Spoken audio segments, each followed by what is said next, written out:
আসানসোল লোকসভা কেন্দ্রে ভোট গ্রহণ হবে আগামী 13ই মে। ভোটের নির্ঘণ্ট ঘোষণার অনেক আগে থেকেই রাজ্যে এসেছে কেন্দ্রীয় বাহিনী।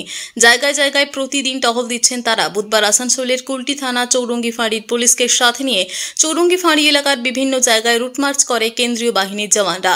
শোভনপুর, লক্ষ্মণপুর, দামাগড়িয়া, দেবীপুর সহ একাধিক এলাকায় টহল দেওয়ার পাশাপাশি সাধারণ মানুষের সঙ্গে কথাও বলেন তারা। ভোটের সময় এলাকায় কোনো অশান্তি হয় কিনা, ভোটের দিন কোনো রাজনৈতিক দলের পক্ষ থেকে খুব ভয় দেখানো হয় কিনা সেই সব বিষয়ে খোঁজখবর নেন তারা। অবাধ ও শান্তিপূর্ণ নির্বাচন করার লক্ষ্যে রুটমার্চ বলেই সূত্রের খবর। আসানসোল থেকে মহেশ দের রিপোর্ট, টিভি নিউজ 10। সুলভে সঠিক চিকিৎসার একমাত্র প্রতিষ্ঠান বিবেকানন্দ হসপিটাল। 24 ঘন্টা emergency service, blood bank, trauma care. আপনাদের সেবায় আমরা তৎপর। গুণমান ও পরিষেবায় দুর্গাপুর বিধাননগরের ডক্টর জাকির হোসেন এভিনিউর বিবেকানন্দ হসপিটাল শিল্পাঞ্চলের মানুষের মন জয় করেছে।